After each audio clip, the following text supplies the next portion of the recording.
Oh, it's my boy. This is my boy. My brother. What's up, brother? Good to see you, man. What's up? How you been, man? So good to see you, dude. So good to see you, man. Yeah. How long has it been? Too long, man. Too long, baby. Too long. Oh, let's do it, man. Let's do it. Check it out. Pick a gun. It's on me. Yeah. Which one you want?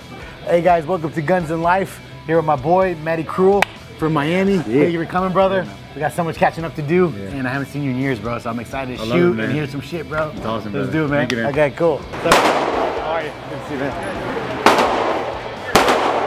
The Q Honey Badger. That's my baby right there. And I got the little trash can. We're gonna shoot it suppressed. Ooh. A little suppressor on that. Dude, that's gangster. Right? These bad boys. Just that thing right there is fucking $1,500. Ah, is it really? Just that, yeah. Isn't that crazy? Dude, that thing's sick. With the clear mags. Oh, honey badger. Honey badger, baby. You know the honey badgers don't die, right? You know what a honey badger is? Fucking honey badger won't die. That thing is sick. But then with this gun, it's cool because you just thread it on. Most of them you have to torque them and shit. With this gun, because it's Q, everything goes perfect together. You just screw it on and you're ready to go. And that's it. Safety, just fire. Ambidextrous. So just boom, boom. So here, just charge it. Red dot, baby. Should be ready to go. Okay. I was watching you in the video.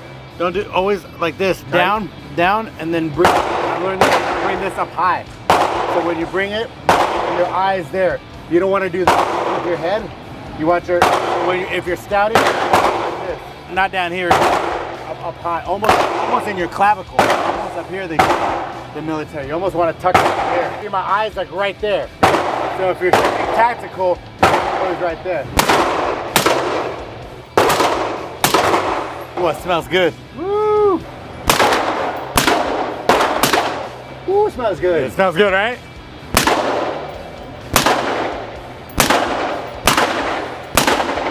Put the safety on. Oh, that's nice, right? Dude. Look at that baby smoking.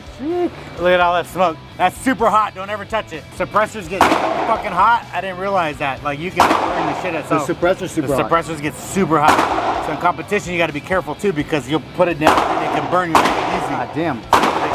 Oh, I love it. Shoots so much. Smooth, right? So I don't know how you grip your gun. Like this, and then always like this, and then thumbs like this. So don't like this, none of that. Your thumb should always be like this. So I learned that as well. So that's how you grip it. That way it's always like straight. So when you draw out, you're right there.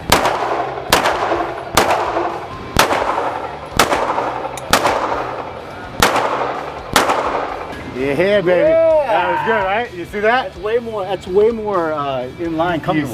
You see? The fire. Yeah, so that I learned because I was holding my gun wrong too. I would just do like this. I would do. It feels safer.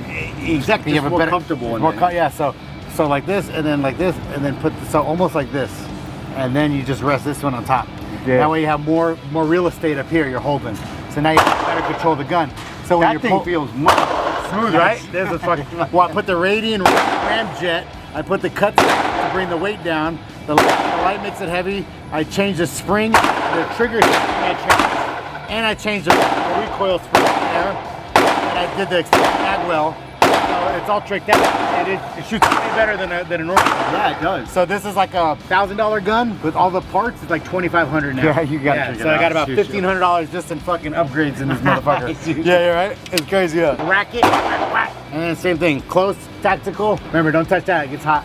Is that another silencer? Yeah, this is quiet too.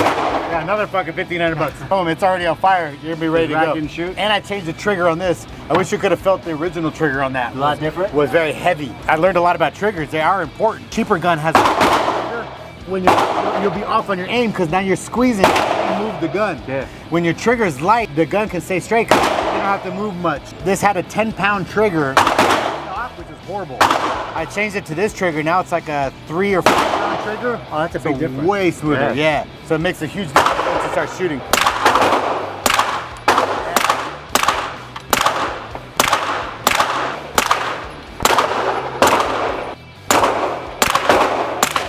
They look intimidating, but they shoot like butter. Shoot better than my 430X. Exactly, yeah. Don't do that. Whack. And then rack it, and then shoot, and you're ready. Done? Yeah, do a reload like that.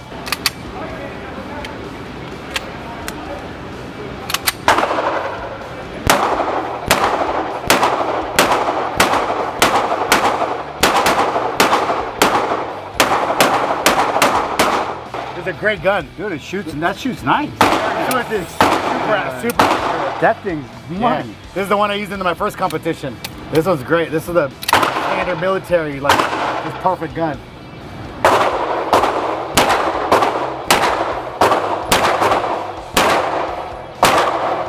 Ooh.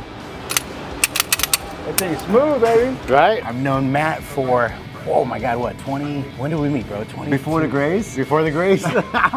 Years and years ago, man. 20-some years Oh ago, man. So just want to hear your journey, bro. Thank you for coming. Yeah, you know, man. we'll talk later about, you know, why you got into guns now too, and why you're carrying now as well. Because I was jogging last night, I was thinking, I was like, hey, what are we gonna talk about? I said, okay, this is my guns. I said, but this is my boy.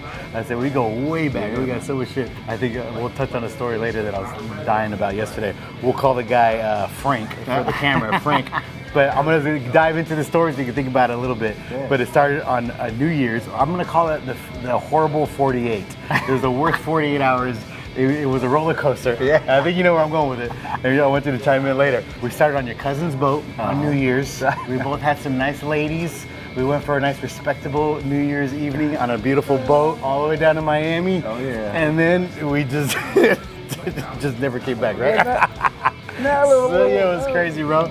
Oh, so this was hilarious. What was the Gilligan's Island? Like a 5-hour cruise. 5-hour cruise. Came back. We're all in suits. We're like suited and booted, beautiful family. We got these beautiful girls with us and everything. We go down to Miami. In Fort Lauderdale, I think we do the New Year's, right? Yeah. On your cousin's boat, brand new boat, gorgeous. Down in the Intercoastal, right? Yeah. We park in Miami and then they want to go back. And the girls want to go back home and me and Matt are like, I don't want to go home yet. Like, what else can we do? So we're like, let's stay down here.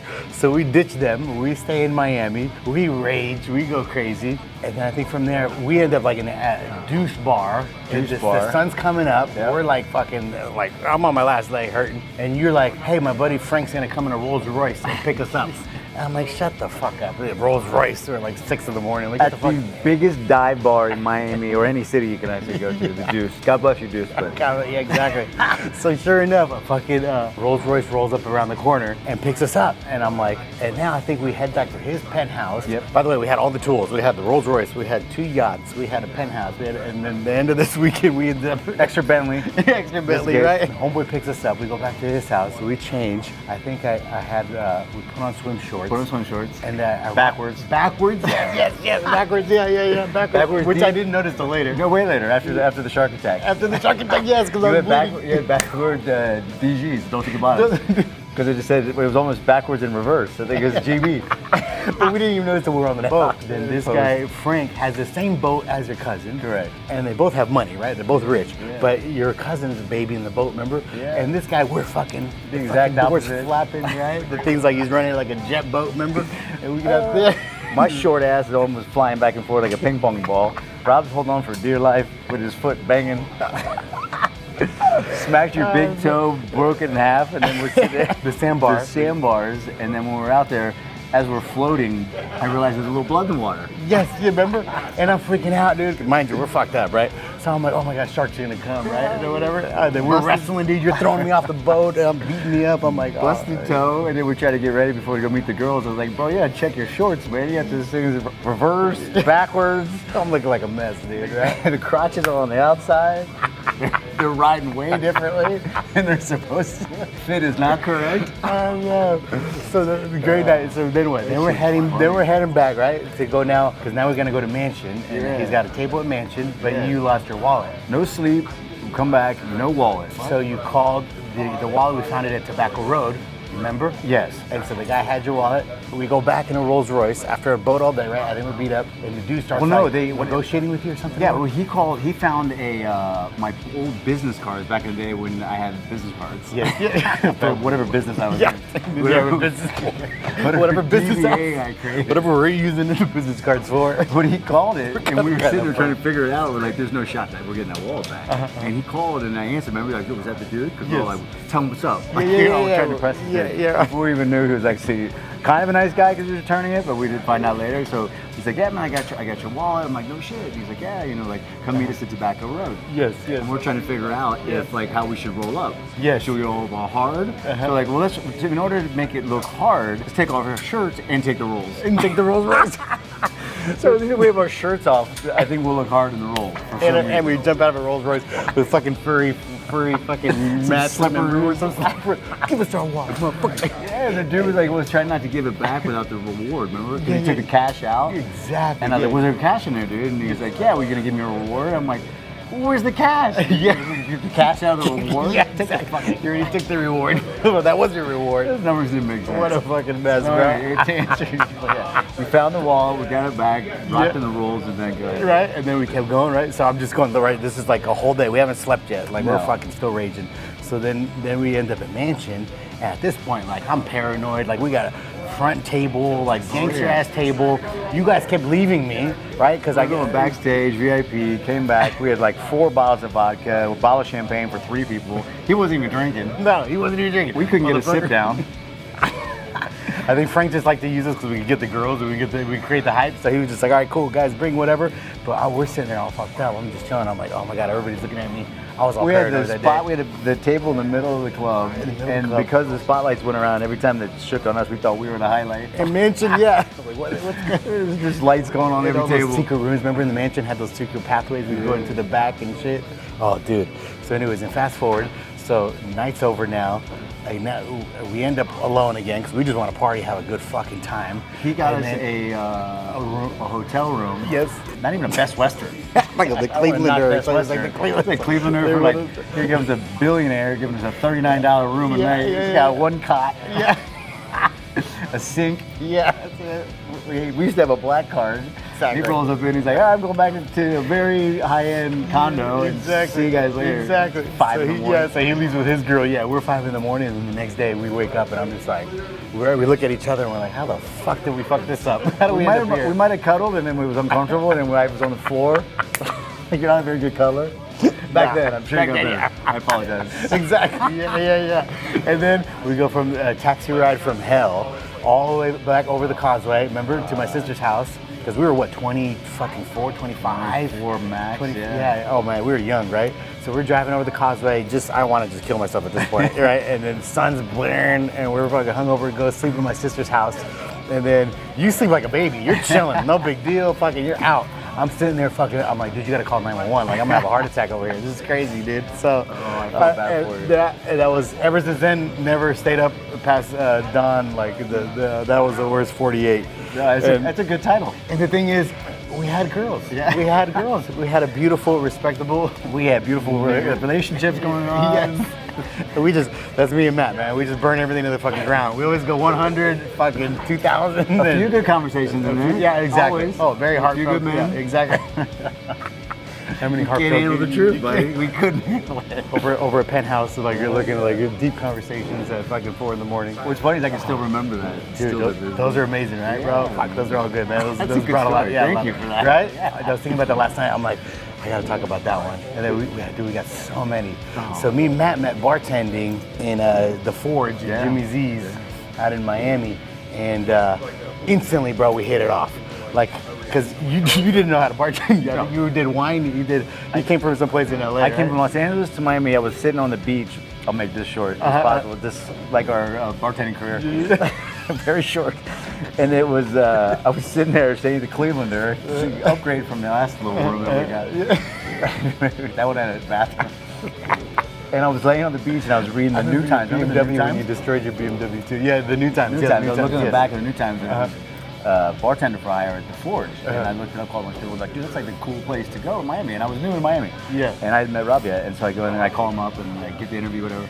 And like, yeah, come in, we need a bartender right away. And like, can you come in tomorrow morning at like 9? And I'm like, dude, that's a little early. Yeah, For a yeah. job interview, it's not. But I was like, it's early for a bartending job. Yeah. So before I went in, I went to Barnes & Noble's back then when they still had stores. And I bought the Dummies Guide to Bartending. The yellow book. Lovely read. A little Yeah, yellow lovely. book. Blazed it out on the beach with a couple margaritas. You're like, I got it. I was drinking my taste choice. Yeah, exactly. And then I went in, lied my ass off. Got the job my first night at Jimmy Z's. I go back behind this bar. Here's Rob, good looking dude, stylish, cool, handling the bar. I go back there, I meet him. I remember it was my first night, they throw me in, and it was like 6 people deep. Everybody screaming, yelling loud. This is a Miami nightclub. Yeah, it was nice. Slam. And I was looking over and asking for shit. I'm like, Rob, I was like, yo, man, how do I make that? He's like, do what? You don't know how to bartend? Yeah, dude. Yeah. And then from there, so basically we're in a huge long bar, and there's a tip jar in the middle. And basically in Miami, everything's a little shady in Miami, right? True story. So he doesn't know how to make drinks, and I'm like, just grab the money and put it in the bucket. So literally, I was making all the drinks. Matt was grabbing all the money, just throwing in the bucket. We weren't ringing up shit. No. We were making so much money, bro. We were getting steaks out of there. We were having steak dinners from the forge. We came up. We came up, bro. What are you doing at a bartender? Like, no, all I was doing is cleaning up dollars, man. Like a strip club. It's like, tip jar, Rob. We got it. Can we make a drink? Nah, give me a second. I gotta get to it. There you go. Rob, this guy wants a vodka cranberry. You can't make that? Yeah, maybe. It was hilarious, bro. But his smile was contagious, and your energy was always contagious. And I remember I still remember to this day. I'm in the well with ice and the thing, and I just look over at said apple martini or something. You said green, and you just look at me, and I'm like, I think I told you, yeah, apple martini and make this, and you just looked at me like this, and you just smile with your teeth, like you just smile like. This motherfucker doesn't know what he's doing. I was like, I love this guy. So your energy was contagious, and then from there, bro, we just raged Miami, bro. Non-stop, man. We bounced. I think we went to like 3 or 4 different other venues together, bartending together. Somehow learned how to bartend for a little bit. Yeah, you did. After trial and error. Yeah, I ended up getting fired everywhere. You ended up taking over. You ended up becoming the best bartender. And for some reason, Rob would get fired at that one. It's like, wait a minute. And I'm like, well, I can't stay here without Rob. So I go try a different place, and then maybe I got fired, and then we go back and forth. So that was a nice little routine for a while. Oh, that was great, bro. Oh, man, but that was amazing because I remember looking up to you guys. Remember, like you had a couple other buddies too that were. Remember the shredded moron? The good-looking dude until he opened his mouth. Oh God, When we go to girls, he's like, just don't say anything. Just sit there and look good. Just like Frank used us for props, we'd use him for props. This guy was fucking like a stallion, bro. He was good until he opened his mouth. He was dumb as shit. It was drywall. Yeah. But he was still cleaning houses up, bro. He was still killing it. You didn't have to say shit. Because even the girls were like, just don't say anything. You're looking up. So I had to compete with all these dudes hanging out. So we went out nonstop. We had a good little Miami crew. Oh, dude, we had so much. The painkillers, bro. The boats. Remember the firecracker? Oh God, that's a fucking crazy story. Holy, that was scary. You wouldn't tell that story. Yeah. So we were leaving. You had a dope ass BMW too, by the way. You had like a brand new fucking Beamer that you destroyed out of your Portofino Towers one time. 330. Yeah. Like back when there was like the M3 Limited, almost wanted to be M3, but it was a 330. Yeah. But it was 2-door BMW, super cool. You would jam that motherfucker out, bro. Yeah, we had a blast riding that thing around, and we really tested it to limits. So the night we went to the Flamingo, I think it was like the night before New Year's because we got fireworks. So it was the night before leading into New Year's. So we're like, all right, fuck it, let's go out and have some fun. So we jumped in the car, me, you, Arnaldo, and I think. Who else was in the backseat? Yeah, I don't know who else. It might have been Drywall. Oh, it might have been Drywall. We'll call him Drywall. Yeah. Edit out Alex. Yeah, we'll call him Drywall. Drywall sitting in the back. We were sitting shotgun. Yeah. And we were going, if anybody knows Miami Beach, it's like literally, it's like, the grid. Stop sign, grid, stoplight. You can't get much movement going. How much of an escape route there? You're just going right back to where you. So we sit there on one of the back streets, and another car pulls up to the side of us, and we're supposed to go left. Rob, it's a good time to light one of it was an M80 or something. It was not playing around. Light it in the car in his passenger seat and rolls down the window and just laughs and just tosses it up in the air, and then right as it goes in the air, another fucking car, there's an Audi, pulls up and it lands perfectly on the windshield wiper and just sits there, and we just look over like this. They look over, and bang, boom. I remember that all over the windshield. And he's like, go. So I jam it, we're bouncing out, we're laughing our ass off. We're like, dude, that was crazy, what'd you do? We think it's funny. We're like, oh, we got this. No big deal. Pull up, we think we completely have lost them at this point. Yes. We didn't think we were being followed. We're just like, oh, no big deal. Having fun, being jackasses. Pull up, normally like, oh, where are we going next? And all of a sudden, whoop, they roll up right to us, and they roll out the window, screaming, yelling. We're like, oh man, we got this. All of a sudden, Rob rolls it down, like talking shit. Looks over, like, all right, we're all gonna get out. We got this. All of a sudden, I think 4 of the largest dudes I've ever seen in my entire life all jumped out. Yeah. No, but this is at the end. First, you took off. We're all through Miami. You're ripping through Miami, going around the blocks. Remember? So you're racing, and then they're fucking behind us. So we get all the way around. We thought we lost them, but that's why we couldn't get away, because you drove all the way around, and then we're like, hey, we basically drove right back to where they were. They were looking for us, and we just, we think we're cool, right? Yeah, ground zero. And then we roll out, and I'm like, oh, good, we got away. And then they jump out of the car, the 4 dudes, And that's when I'm like, oh, dude, these dudes. And they were in a tiny car too. Oh, how the fuck did Ford Monster, Mini Cooper. Arnold Schwarzenegger. What is 4 Arnold Schwarzeneggers jump out of a Mini Cooper, dude, right? And then the dude rolls up. So Matt had the two windows, and you had the back window. And I remember the dude charged, and he swung, remember, and he hit the back window. He was trying to hit me. You're like, go. Yeah, and I'm like, like Matt guns it, and the dude hits the back window, and then luckily didn't break it. Yeah. And then we took off from there. I didn't know. Then you parked the car, dude. You could drive that motherfucker. You were a driver. Until I tore the bumper off that one. You tore the button. That poor car. Really? That car had 20 bumpers. So needless to say, I've ripped up a few bumpers in my career of driving with Rob. Yeah. We got LA story. Oh yeah, that was another one. We took the bumper home. Oh, we got so many, Too bro. many, Too many, bro. Yeah, 20-some plus years ago. Oh, dude. Yeah. Being in Miami, and you were a Miami resident, coming from Costa Rica, Vegas, back and forth. Yeah. We tried to open up a nightclub in Costa Rica. Yeah. We did. We flew out to Costa Rica. We've done several projects and worked together. Great family. You know my family. And then now just as we've gone older, bro, just to see our change. And we both gone through sobriety. We were both fucking crazy animals. And now I'm going, by the time this thing airs, this will be about 2 years sober for me. That's amazing, man. And I know you started your journey too, brother. Huge, So yeah. I'm super happy for you too. And just the way we've evolved and changed, man. It's like It's almost, crazy to yeah. see you now, and then myself, because I would look at myself. So going back for 20-some years of all the crazy shit that we did, amongst all this stuff, you know, whether it be drugs, whether it be alcohol, whether it be the stuff that we were into when we were younger, or at least myself for a little bit. Oh yeah. And a lot of the alcohol. I was there with you. Yeah. For that period of time, that below that and underneath the surface, man, was always this camaraderie that we had and the bond where it was just fucking hilarious. And even when we would go out and we didn't get in trouble, we still end up walking on the beach, talking to each other till 4 in the morning, talking about life problems, talking about girlfriend stuff, talking about all different types of whatever struggle we were going through at the time in life. We were using, I think, correct me if I'm wrong, but we were using alcohol and drugs to allow ourselves to kind of be emotional enough to break down that barrier. But we didn't know where else to turn to. So when we did go out, we would use to kind of help. Because we all deal with a lot of shit. Oh, yeah, for sure. And you said, everybody, what are you guys doing till 4 in the morning? Not every night turned out getting crazy like that, but we would end up. And people would, they always think we're like, we would leave the club, go get a sandwich at the sandwicheria, and then go walk on the beach for 2 hours and just rap out and talk about, like, you know, whatever was going on at the time. So we always had some of the most memorable experiences and conversations I've ever had in my life with you during that period of time. So looking back at a lot of those times when we were out, man, that camaraderie, that brotherhood came quickly, to be honest with you, pretty fast in the beginning of us kind of connecting and linking up. Yeah, and I appreciate it. That's why I almost got choked up too when I picked you up at Bellagio, because I was like, I just got a flood of fucking emotions that came in. I was like, oh my God, I had to like turn off the music for a little bit because it just, everything hits you. It's a lot, man. You forget, and then when you see each other, it's just like, whoa, like all the shit we did. We used to pick me up at every time I come into Vegas. I couldn't wait. Like, you'd be like, hurry up, you here yet? Either at the airport you get me, at the Bellagio, you're always here the minute I came in. Yeah. And he always knew we were shooting because he knows where the airport is. So he knows if I was going left, I was going into the desert so we could shoot guns, or if I was going right, we were going to the strip. Like a little kid, where we going? So we'd make it left. He goes, we're going shooting. I'll send some videos. I got the videos of us shooting back then. So this is years ago. I was blasting off in the desert here. It was great, man. Similar families, similar struggles, and I think just in general too, and part of this channel and part of our growth and all this is having somebody you can confide in and being honest and being truthful.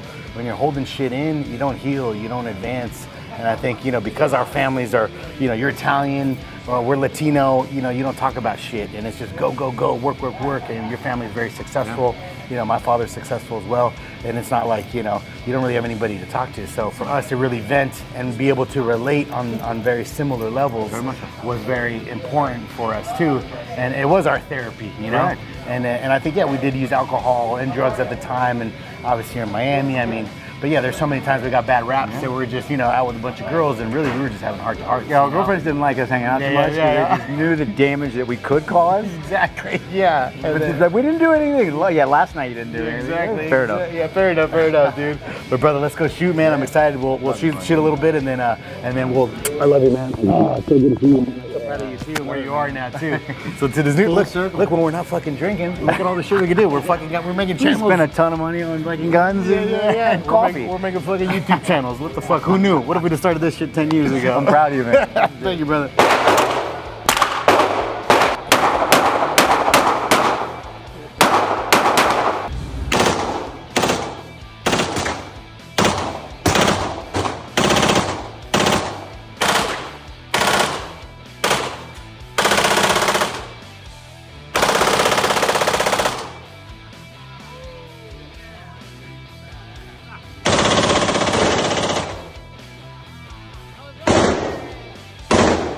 What'd you think, brother? So what'd you think about that? Dude, wild, bro. That's so cool, man. Well, number one, just gonna shoot with you.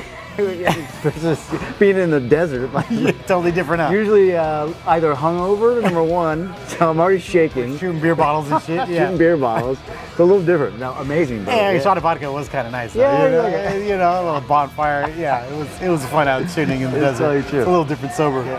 Here it's just louder. So like, if you're trying to train, like it's hard for me to train or show you because if other people are popping off, Yeah. these kind of mute out these ears. These are dope, though. They're dope, right? I've never worn the ones where you can actually communicate, so it's great. It's that it actually blocks out the fire shots. Yeah. Versus, and I can actually still have Were your ears real sensitive Yeah. with these? Do you think, or you did better? No, better. Better, right? 100%. Yeah, without Because it doubt. took me getting used to it. When I first put them on, they were super sensitive. I was like, ooh, I didn't like it at first. I had to double it up, like put one in there and then put those on. But it It takes a little getting used to, but I just like the fact that everything's more clear. Yeah, Well, exactly. obviously, when you're shooting with somebody else, Yeah. it's nicer to be able to communicate. Exactly. So in the range, that's great because Yeah. when we're training or talking, you can hear each other. So we don't have to constantly be taking them off and on. Yeah. We're enhanced, and if I'm down the range, you can also hear me because it's more enhanced. Oh, they got Dave distance too? Yeah. So you can hear me better. They're, that's they're amplified, right? So you can hear more. Yeah, they're dope. Well, tell me, why did you buy guns? Why did you recently? I know you always like to shoot guns and like guns, but why did you finally make the decision to buy your own guns? Well, you inspired me for sure. Recently, I'm not even kidding. Oh wow, thank you. Yeah, 100%, man. But I always like guns, you know that, man. We always like fun and everything else. Like all the man shit, motorcycles. Yeah, guns. bad shit, motorcycle guns, all the stuff that we always done before, kind of like the masculine shit. My dad really never shot. I've shot some clays with him, with my father and my family. But really, I think, to be honest with you, we got to go back. Shooting guns was only with you when I came to Vegas, because I lived in LA, obviously, you know. Oh, So LA guns really fucking weren't in laws LA. suck, yeah. Yeah, so no laws in LA. You can't really shoot much. I mean, you go out to like targets kind of far out. There's nothing really cool. It's not really a big, you know. Wait, you owe me a fucking gun. Didn't I bring you one for COVID? I don't know what you're talking about. Yeah, I forgot about that. You were scared as fuck. Bring me a gun. Bring me a gun. I think it was the Uzi. Yeah, It was the a Uzi. 22 I brought you a 22 Uzi. Yeah. Look badass. And I brought you the case and But- everything. no, And then but later, after COVID, you're like, I don't want this shit No, I no think more. the truth is the viewers should know. Yeah. Is that you came, stayed at my house. I wasn't there. I let you stay at the crib, Yes. and you bounced back to Vegas. I came back because I wasn't in town. Remember? You need a place to crash. So yeah, crash at my place, bro. And you were in town for work or something real quick. Okay. I left, came back. You never told me. I've been asking you for a gun forever. You never told me. I'm going through my closet. My ex goes through the closet and just either packing or whatever, and finds a fucking Uzi that looks like it. From back then, from LA, like Back then from Easy music video. What the fuck is She's this like, guy what do? the fuck is this? I'm like, I have no fucking clue. She's like, yeah, right. I'm like, I really have no clue. And the only person I could come to mind is like fucking Rob, dude. Oh, so I left you like a you, little never, present. you never told me it was a present. I thought I was like, what is this guy doing to get me in trouble? We always do shit like that. We'd always do shit like that. Yeah, give him a little gift. I thought it was nice. I was like, hey, he's gonna like It was he's nice if gonna- I would have known that and get in trouble by the girlfriend. Remember the cops coming shit. Like, what the fuck is A this? gift that keeps on giving with an argument. Exactly, dude. But anyway, yeah, I appreciate it. So I owe you one. So I get to it. answer your question, yeah, man, I got into shooting because it was so much fun. It was part of like me coming to Vegas with you. Like every time we came out here, I was so excited to go shoot with you. was I mean, good. every time, bro. It was always a blast. Yeah, go left or right in the Yeah. desert. So when I was cut to like in the last 6 months, along with my sobriety too, we can cut to that later. But when it's tough when you're first trying to figure stuff out to do that's meaningful, that can kind of fit in your daily life because we both have busy schedules. Yep. Stress relievers, things that can kind of stay, keep us focused. Yep. Time can by fast.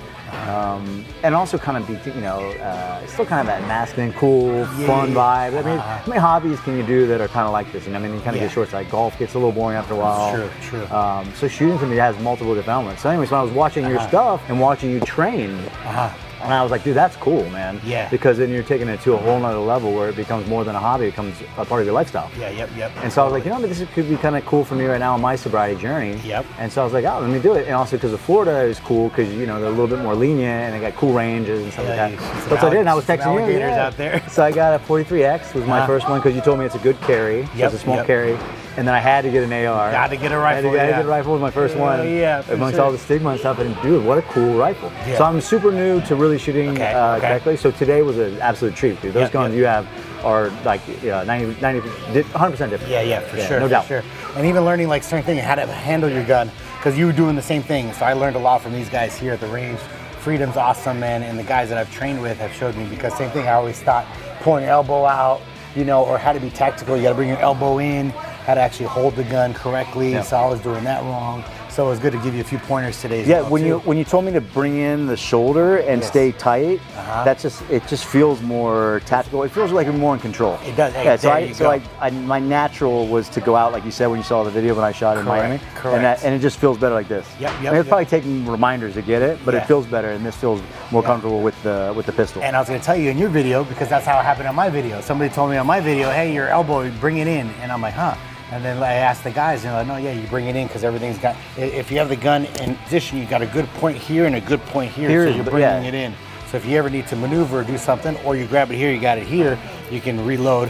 So it's just being more tactical. Here you're kind of loose. So the more points you have it in, and again, in close quarter, you're moving. So how you hold the gun is very important too. And also, when I was watching your stuff, I was going to ask you, because you video all your stuff, all your training, all the different tactical stuff, does it help you go back and look at it and watch your, like as you continue to get better and kind of like the learning curve, you can watch it? Is that why you video too? Exactly, yeah. It wasn't really to be a badass. Actually, all the guys when we went, at first I was like, damn, is it cool if I ask in a video? I didn't want to be that guy, right? Because I didn't want to do it for Instagram.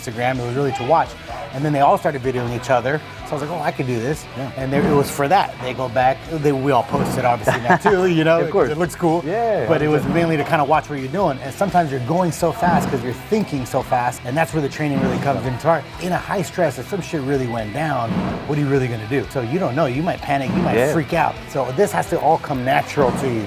So if you're finding your dot, so if you're just carrying a gun, you don't know how to use it, reload it, all this while you're looking and panic, then it all goes to shit. It all goes to garbage, right? So it's that training you realize, damn, the ammo is so important. I didn't realize how many times my gun would jam. Or again, how you hold it, because that red dot, if it's moving up and down, you're good. You can always keep the shot. But if your dot's all over, which again, just like golf, right? Yes, you're all over the window, place. exactly. But you also think it doesn't have to be perfect, right? A bullseye, who cares? You need to hit the body, right? Yeah.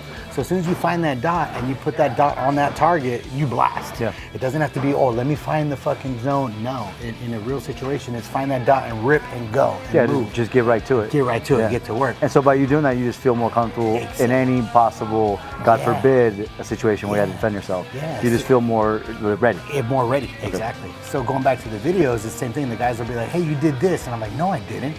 I did. And then I go back, I'm like, oh shit, I did do that. Yeah. Like he's like, don't look down. So the whole weapon, if I'm reloading, I should know where my magazine is and reload, not look down. So a few times I'm doing this to find, he goes, don't do that. Yep. When you get shot, you look down. So never take your eyes off of the target, right?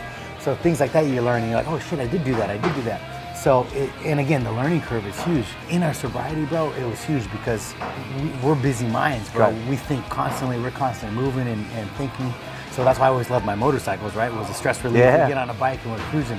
Guns gave me that outlet. They gave me that outlet where I could just focus, get that high stress, because for me, it's like the more hyper focused I am, like the more stress release it is, like, and it really tunes me out. Like, I don't know, it's like a therapy for me. It makes sense, because it allows, because we do have similar mind frames where our mind moves 1,000 miles a minute. Yeah. So when you try to focus on something, motorcycle I can relate to 100% because in that moment of like adrenaline rush, whatever, it is like a peaceful calm. Where your mind kind of goes to not like dormant, but you're still vibrating, you're still idling.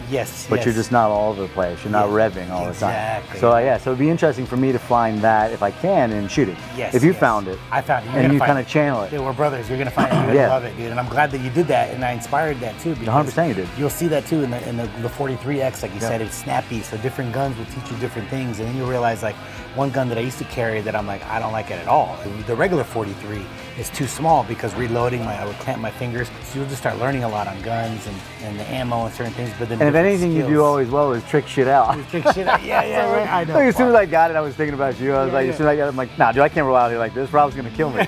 So I'm like, what's the coolest shit you can do? Get the red dot, of course. Exactly. Gotta put a little light on, make sure it's the cool light, make sure it looks like Rob's guns. I remember you called me, you're like, damn, the light's more expensive than the gun. Yeah, like, what do I get myself into? Yeah, exactly. Better than buying booze. I know, I've said that a few times, and when you sent me that message, I've said that in a few videos. I'm like, my buddy calls me and he's like, God damn, these parts cost more.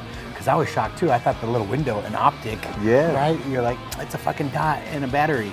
Like, what, $1,500 for what the fuck? It's adds crazy. up. So it adds up really fast, bro. But no, man, I'm so excited for us, man, and our new journey. And And I can't wait to go out to Miami too. We'll shoot. What about crime in Miami though? Did you ever feel unsafe, or did anything ever happen to you that you felt threatened or followed, or did anybody ever pull a gun out on you? 100%. I think safety. I think Miami in general, and you know Miami as well, just as much as I do. And so moving from Los Angeles, where Los Angeles is a very crime-ridden city, but it's not very gun-friendly. So you didn't really have to worry about other people having. Like better for crime, Miami, or where do you feel safer, Miami or LA? What's weirder, I think, there's probably more everyday interactions with people or possible things that could escalate in Miami because everybody's wild. You know what I mean? It's like you don't want to cut anybody off, and you definitely want to be careful. You roll down your window and say some shit. Yeah, it's true. Because you don't know what. Because everybody can carry. Anybody can have something on, or you just piss off the wrong dude, or whatever. You just gotta be real careful. So So I guarantee you, in my new set of lifestyle and calmness and peace, I usually just let that slide because it's just not worth it to trigger somebody else when you have no clue what's going on. Because, and also I think maybe having a carry too kind of gives you that peace too. You're like, no, I don't need to escalate this. I'm good. In case something happens to me, I can defend versus try to escalate it already. If that makes any sense. I don't know. 100% what you just said. You know 100%. And I think that comes with wisdom. In our old fireworks story, we were just young. We were just young and dumb, right? Like how fast could that escalate? Escalated really bad. Nowadays, you put a firecracker on somebody's car and it sounds like a gunshot. Who knows? Exactly. The whole thing could go really bad real quick. So I think it's true now. It's knowing that you can protect yourself, but then picking your battles, right? Like going, okay, no, I don't need to go there. And same thing, I think there is so many crazies now and dumb shit anyways. You want to carry to know that, hey, I can, if some shit goes down, I'm not the only idiot sitting here that can't protect myself, I think that's the biggest thing too, to answer your question. I think that, let's say, forget about Los Angeles because Miami is now, so now that we're an open carry state, and you told me that Las Vegas is, which is interesting. Yes. The people that you see open carry, like you said, usually is a little bit more outside the strip, maybe a little bit more suburbia, rural, where the people were just kind of in their own element. Yes. And so not so much on the strip where you're just trying to prove yourself. Exactly. I think just having it and being able to conceal it and just have your own, God forbid, like we talked about, like be in a situation where you had to possibly defend somebody else too. Yeah. Which I see a lot more. That's more my concern is that I'd have to step in because you see a lot of crazy shit happen, and it's like, and we're people that like to help. So it's like we would never let something happen. Correct. So at what position? So I thought about that one too. What would I do? And again, it's easy to say what you would do, but you don't really know until that situation actually happens. Because your DNA, the way you're built, you act first, ask for forgiveness later. Exactly. You know what I mean? In a good way. So that brings me to get insurance, because I got insurance now too. Hopefully they'll sponsor this channel eventually. Get insurance. So the firearm protection insurance or something I got, because I guess if you do shoot somebody. Oh, I know what you're talking about. And then they hire like an attorney for you right away. Yeah. So hopefully you don't go to jail, which is very important. You don't think about these things. Yeah. But if you do shoot somebody, you're already fucking in trouble. Yeah. And you can go to jail and you actually defend it and help somebody. Yeah. So I guess this company helps you or defends you. So hopefully that doesn't happen. Yeah. So if you are start carrying, I recommend it. It was like $29 a month. Okay. So you would recommend it 100%. Yeah. Right, cool. 100%. Okay. Because you don't know what's gonna happen. I don't know. I mean, I guess that's the thing. I just don't want to ever be caught vulnerable in a situation now. And especially, working in the medical field and all that kind of stuff too, and you see patients, with just mental issues, and people are just not right. A lot of people are medicated, a lot of people are on mid. You just don't know. That's the biggest thing, I think. Yeah, 100% too. And I think you just brought up a really good point. The day and age now where it's not maybe so much, or like I said, possible when you trigger somebody else, like you don't know what their mental state is. Like they could be on the brink of losing everything or breaking down. So that extra little push that we might not need to be a part of could trigger them to do something crazy. And then obviously the other flip side of that too is just people of this day and age, man, they just are doing crazy shit. So to either be there for somebody else or just in case to be there to protect yourself. But I guess that's always the last resort. For sure. Which is why I think which is important that you're doing is showing people that the training. Like how important is, like it's one thing to get a gun, right? Yeah, for sure. And then also like today you showed me I got guns and I kind of didn't think I know what I'm doing, but my form's off. And those little pointers are huge. So training what you would suggest to everybody else. Exactly. Because then you know how to handle the gun if anything does happen. Exactly. Or in general, it's gun safety, right? And even that. Well, and always gun safety, I want to say too, because I'm always like, learn it, but obviously same thing like you said, as we got wiser, never instigate, walk away, leave. Like we're just smarter now. Like don't ever instigate, don't ever, like it's more avoid every situation, like get out of every situation. Right? Don't ever start anything. But just, so almost backwards. Now that we carry, it's like avoid things. but because we're more trained and we're wiser, right? But I think also too, clothing, I've had to change, my belts and certain things because you realize too as you're carrying, okay, how fast can I pull this out? Or is this good? Or is this, because now you have a loaded gun on you. You want to make sure you're closed as well. How you seatbelt your car. If you're in your car in Miami, you're sitting in traffic a lot, right? Yeah, you're moving in space, everything's different now because you want to be prepared, right? Exactly, yeah. So now when I'm driving, or if I'm in traffic, and in LA, here we're not really stuck in traffic, but now my seatbelt, I'll get the seatbelt clipper so I have my thing here, or I'll take my gun out and have it here when I'm driving.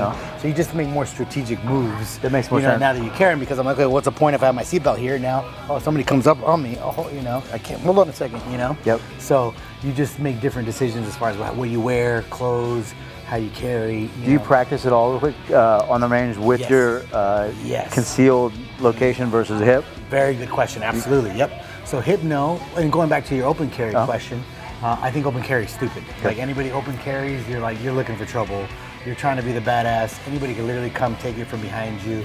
There's really no reason to open carry anywhere. Yeah. Unless, you are in the wilderness, or when we're out in the range, we're open carry, obviously. So you're hunting? You're hunting, of course. Something that is for that scenario. But in general, in public, with a bunch of people, don't ever fucking open carry. I think that's stupid.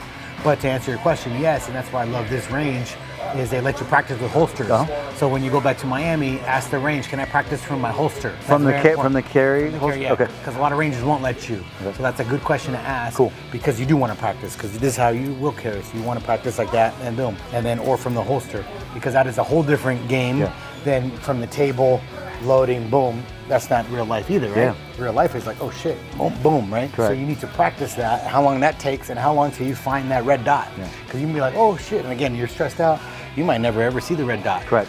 But if you know more or less how to position your gun and where to have it every time, because of muscle memory. If you're already even if you're scared, you're already pulled your gun so many times that you're probably going to be on target. So there's your muscle memory coming. There's your muscle memory. You know what I'm saying? Because that red dot, they sell it to you like it's easy to find. That motherfucker. That $500 red dot, where's that? Where the fuck is it? Yeah, exactly, dude. Yeah. Right. Dude, this is crazy. This is not easy at all. So again, does it get? Because for me, I'm not used to it yet. Does it get to a point when you can conceal carry to where it's like your phone where you go out, you're like, oh shit, I don't have my phone. Like, does it get to that point? Yes. Good question. Good question. Yeah. I love you say that. Yeah, because now my ex would say that too. She would be like, oh, I said it's just part of my routine now. But yeah, when I don't have my gun and I forget my gun, I don't like it. I almost feel like shit, I'm forgetting something. Right. I almost feel vulnerable. So yeah, it becomes a part of my wardrobe now. Okay. And again, like we were talking earlier, like that bodyguard gun or different kinds of guns. Because sometimes you're like, I'm just gonna go walk the dog, or I'm just gonna go, in Miami too, you got the high rises, right? You live in a high rise too now. So you're like, I just forgot something in my car. Oh, I just forgot something in the store. It's a hassle. It's a hassle. Yeah. So you want like a little gun you can just grab and throw in your pocket. So you definitely want different options, right? Okay. So I do have a, revolver, a small revolver. I do have a small gun. So it depends what I'm wearing. I'll just grab it and go. So make them accessible. I think have the proper holsters too. Like holsters are important. Because there's no point in having a gun if you can't holster it or carry it. Correct. So then what's the point? So I sent you that link too for Eclipse holsters. I like Eclipse holsters, are really good. And then just get used to wearing it. And the first, it is comfortable because you're sitting and you're like, But once you get used to it, it's really not that bad. And luckily we're thin, like we're good, so the gun doesn't dig into me. But you'll get used to carrying it. Okay. And just make it a part of your day. Cool. Like you grab your phone, grab your gun. Cool. You know what I'm saying? And that way you just always feel comfortable. That way in case God forbid anything. And no bullshit at work. I'm always fucking fucking around. Yeah, fucking around. So I'm always getting my reps in. I'm not gonna bother Rob right now. He's fucking not on the phone. He's doing some other shit. I'm in the office, fucking. What the fuck is this guy Target doing? practice. Target practice. Yeah. So you start doing it.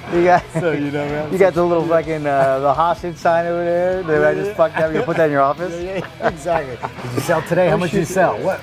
Don't be the hostage. Don't be the hostage. So yeah, man. No, but good questions, bro. So yeah, a lot more to learn, man. Again, I appreciate you watching, and again, that's kind of what sparked this channel, was just talking and conversation. And again, for me, it was that I couldn't find the red dot. I've had guns forever, and I was like, damn, I'm not really proficient on these guns. I'm not really that good. They look cool, but I don't know how to use them. So I think once I started training, I was like, oh, there's a whole different animal here to learn. So and then once you're moving, shaking, you're adding, movement and targets and weather and heat and ammo and all this kind of shit, man. Once you put more factors in there, it just makes you better. Right? I like that. I think you just coined your own phrase here. Find the red dot. Find the I red think it's dot. cool, man. It's kind of like finding amongst the chaos, find your secure spot. Find man. your red Yeah, dot. find your red dot. That's our piece, amongst the chaos. Yeah, which bro. is kind of cool. There Which you I think go. you found, man, in this, which is awesome. That's what, again, like I said, that's what inspired me, man. Because going through this journey, you've always been one step ahead in whether it's not just so much hobbies, but extracurricular activities. You've always been able to figure out a way in life to make whatever it is you're doing fun or extra. True, right? little extra. Yeah, a little extra. So you put a little extra sauce on that fun time. a little extra sauce. So now you're putting a little extra sauce in your life. A little sauce. A little extra sauce. A little on it, sauce. spice it A up a little little extra avocado. But you really do, do, man. You take everything to the next level, which is really fucking cool. And like I said, man, you inspire me a lot. So I love seeing you do this stuff, and especially with the new sobriety that I'm tackling and that you got to tackle, and you got time underneath your belt, man. I got 6 months. This was my 6-month anniversary to come out and see you and do this and be here on the journey, man. So happy, bro. So it's nice that we can be here today, after 25 years of fucking everything on the planet that we've done, and now be able to come back on a different path in our lives. Isn't that crazy, and be bro? better, but also, dude, we can laugh. I don't want to do it again. Yes. But we had a fucking blast. We had a blast. Yeah. So you don't want to go back. No regrets, I'm not quite sure Couple we're regrets. condoning that shit. Yeah. But I really think it was amazing. So I love what you're doing, man. Thank I you, love brother. this. Love the channel.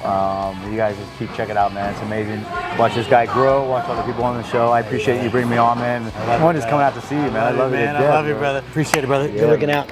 So thanks, guys, for watching Guns and Life. If you like more content like this, comment. Let me know what you guys want to see. Hit that like, subscribe button. Stay tuned for the next one. Thank you for watching Guns and Life. This channel is sponsored to you by Modern Wellness Clinic.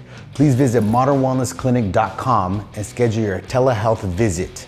We are legit script certified in all 50 states, so you can schedule your online doctor's appointment and we'll ship the medications directly to your door. TRT, GLP-1, and much, much more. Stay fit, stay ready, and stay healthy, guys. I appreciate you guys watching. Also, comment below and let me know what other videos you guys are interested in seeing. Thank you.